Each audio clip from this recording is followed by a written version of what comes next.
Keir Starmer has just done the unthinkable. In a move that will send shockwaves through international politics, the Prime Minister has announced that the United Kingdom will officially recognise a Palestinian state. This is nothing short of a seismic shift in British foreign policy, and he chose to do it not through Parliament, not through a press conference where he would have to face scrutiny from journalists, but through a carefully staged pre-recorded video on social media. The reaction has been immediate and fierce. Both Israel and the United States have condemned the decision, warning that this will be seen as nothing less than a diplomatic gift to Hamas. The timing couldn't be more provocative either, coming just days before the UN General Assembly, where other countries, including Australia and Canada, are also preparing to move in the same direction. In his statement, Starmer tried to frame this as an act of peace, saying Britain was acting to keep alive the possibility of a two-state solution. But the reality is, many will see this as Britain throwing away decades of cautious diplomacy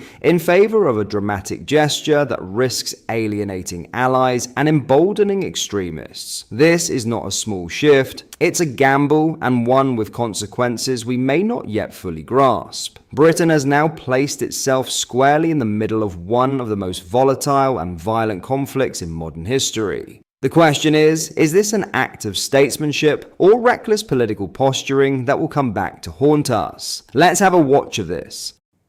In the face of the growing horror in the Middle East, we are acting to keep alive the possibility of peace and a two-state solution. That means a safe and secure Israel alongside a viable Palestinian state. At the moment, we have neither.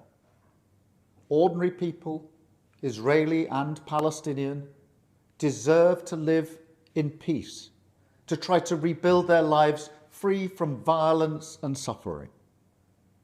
That's what the British people desperately want to see. Yet, almost 2 years after the barbaric attacks of October the 7th, hostages are still held by the terrorists of Hamas. Recent images show the hostages suffering and emaciated.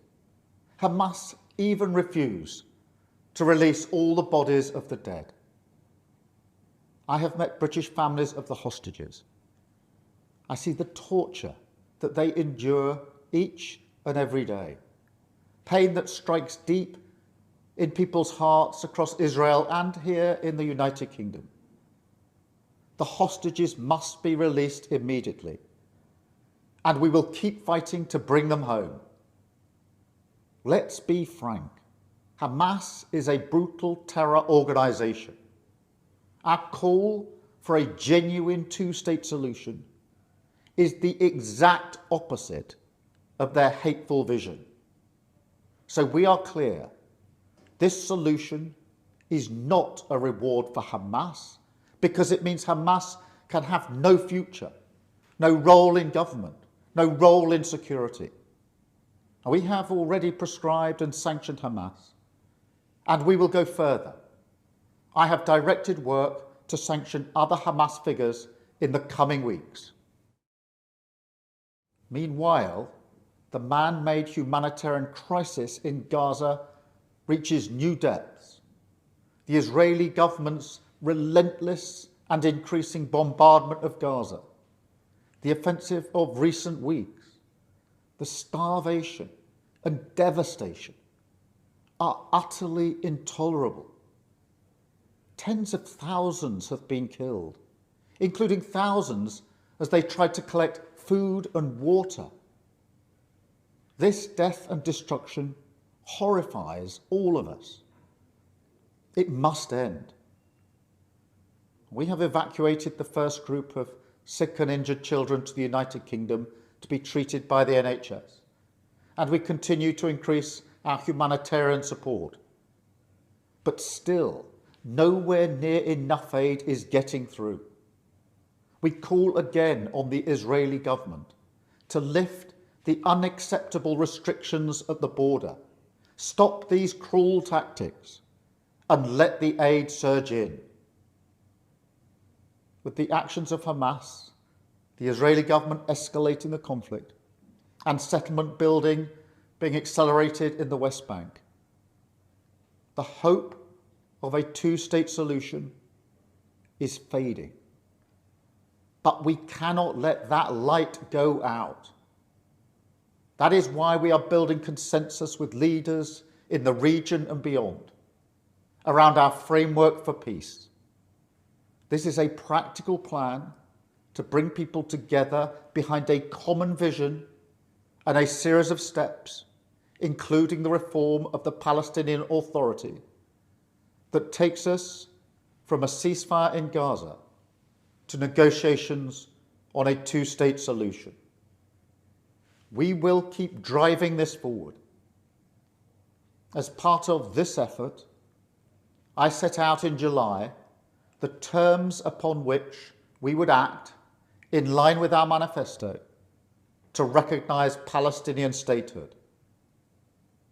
That moment has now arrived. So today, to revive the hope of peace and a two-state solution, I state clearly, as Prime Minister of this great country, that the United Kingdom formally recognises the State of Palestine. We recognised the State of Israel more than 75 years ago as a homeland for the Jewish people. Today, we join over 150 countries who recognise a Palestinian state also. A pledge to the Palestinian and Israeli people that there can be a better future. I know the strength of feeling that this conflict provokes. We have seen it on our streets, in our schools, in conversations we've had with friends and family. It has created division. Some have used it to stoke hatred and fear, but that solves nothing.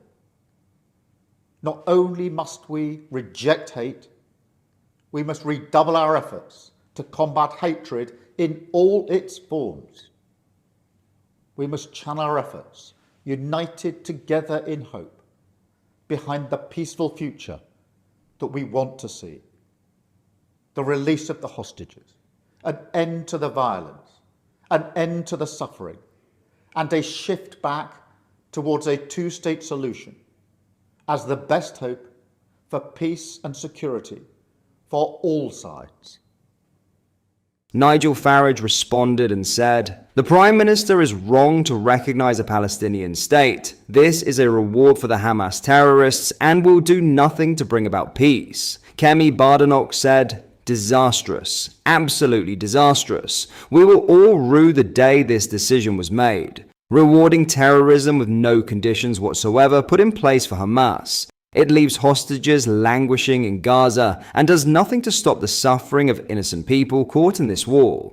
It is because Labour cannot fix the big problems in our society that they focus on discredited student union campaigns to appease the hard left. They cannot fix the NHS, so they push assisted suicide. They cannot create jobs for young people, so they give them votes at 16. They cannot sort out immigration, but they will recognise Palestine instead. And so on. This is the same man who paid £35 billion of reparations to Mauritius, along with the surrender of the Chagos Islands. Everything we are seeing is a consequence of a Prime Minister who has no plan for the country and no judgment. He will spend the next 4 years delivering the hobby horses of the Labour left to stay in power and leave a huge mess for us to clean up. What are your thoughts on this? Let me know in the comments. What are your thoughts on what we discussed in today's video? Let me know down in the comments section below. If you've not yet already, make sure you do drop a like on this video and subscribe to the channel for more British content. Thank you, take care, goodbye.